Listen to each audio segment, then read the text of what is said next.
정부 지금 뭐 대통령은 출국 중이고 굉장히 뭐 외교 역할을 수행하고 있지만은 어떻게 미국의 대통령이 가 계시는데 김민석 총리가 따로 이렇게 서로를 일으키는지 잘 모르겠습니다. 이게 미국에 가 계신 대통령과 방문단과 긴밀한 소통을 통해서 이루어지는지 모르겠지만 미국 투자의 조건에 대해서 가볍게 이야기하고 또 그것이 보도가 확산되니까 또 해명 또는 변명조의 말을 하는 걸 보니까 확실히 이 오랄 리스크가 크다 이런 생각을 합니다. 앞으로 이 구설수, 우리가 흔히 오랄 리스크라고 하는 것이 이재명 정부의 핵심 관계자들에게서 계속 나타나는 것을 좀 정부에서 통제할 필요가 있다 이런 생각입니다. 지금 국민들이 얼마나 짜증이 납니까? 이 추미애 법사위원장 그리고 또 정청래 당대표 이 여의도 바닥에서 거의 불필요한 존재감을 계속 키워나가고 있는 상황인데 저는 이들의 그런 움직임도 진짜 국민들 입장에서는 더 이상 봐주기 어려운 수준에 다다르고 있다 이렇게 생각합니다. 저는 그 와중에 김민석 총리마저도 지금 이제 이런 말실수를 계속 하는 걸 보면서 도대체 여기는 국민들 짜증나게 하려고 정치한 집단이냐 이렇게 반문하고 싶습니다.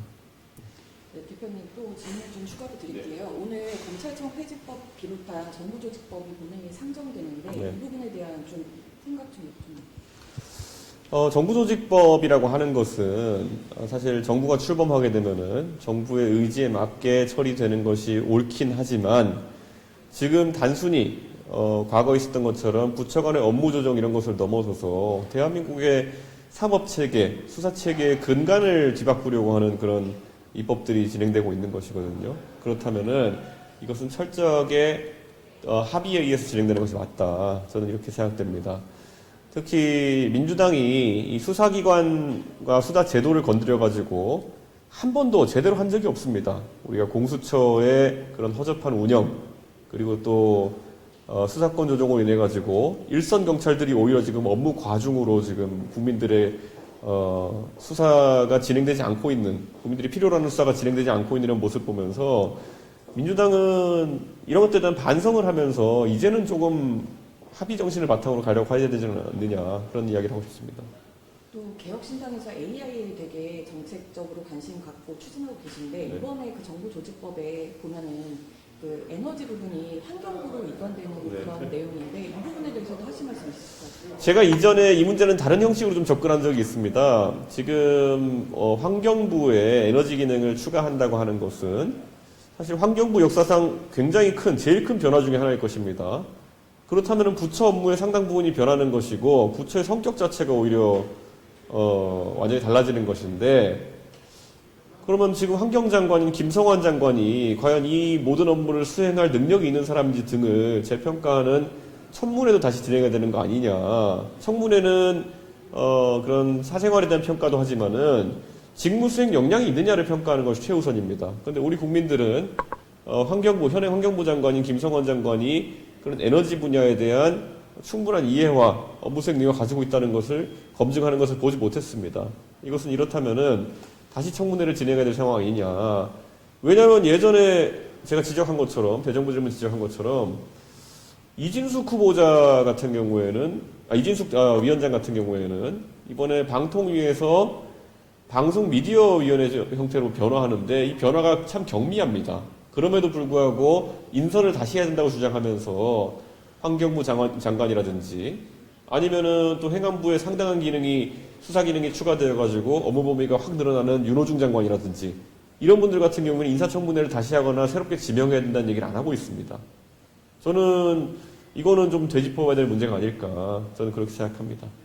또 어제 이재명 대통령을 비롯해서 지금 정부에서 자꾸 두 국가론 얘기가 나오고 있는데 이 부분에 대해서도 말씀 부탁드립니다. 두 국가론이 우리 통일담론에서 고려 연방제부터 시작해가지고 여러 가지 형태로 논의된 바는 있습니다만은 작년쯤부터 김정은의 발언 이후로 굉장히 민주당 계열에서 일사불란하게 이 논의를 진행하는 것을 보면서 시기상 좀 미심쩍은 부분이 있다라는 생각을 많은 국민들이 하실 겁니다. 북한이 두 국가론을 계속 밀고 나오는 상황 속에서 갑자기 민주당이나 아니면 정부에서 이런 것을 들고 나오면은 평소에 하던 거 좀 다른데 뭔가 다른 곳에 영향과 지령을 받고 이렇게 움직이는 거 아니냐라는 의구심이 들 수밖에 없습니다. 저는 두 국가론을 하기 위해서는 우선 개헌이라든지 이런 것이 선결돼야 될 텐데 그에 대한 국민적 합의가 이루어질 수 있을지 저는 좀 의심이 듭니다. 네. 예. 국가는 연결되는 얘기인데 16일에 이재명 정부가 발표한 국정과제에 임기 내 전작권 전환이 포함이 됐는데요. 24일에 한국국방부가 통합국방연합체를 통해서 전시작전 통제권 전환 조건 충족에 상당한 진전에 공감했다라고 알려졌잖아요. 이게 그러니까 방향의 문제입니다. 지금 제가 며칠 전에 트럼프와 그리고 이재명 대통령 둘 다 이 주한미군에 대해 가지고 기존의 지도자들과는 다른 인식을 하고 있다. 이게 보통 한쪽에서는 유지하려고 한쪽에서는 빼려고 하고 뭐 이런 식으로 엇갈리면서 현상이 유지된 것인데 지금은 둘 다 주한미군의 가치를 좀 가볍게 보고 있는 것이 아니냐. 트럼프 대통령은 계속 비용의 문제로 접근하고 있는 것 같고요. 이재명 대통령은 뭐 갈 테면 가도 좋다 이런 식의 입장으로 되고 있기 때문에 이런 절차적으로 아니면은 인식 자체가 고조되고 있는 것 같거든요. 저는 이건 대한민국의 안보를 위해 상당히 위험한 상황이다 이렇게 보고 있습니다.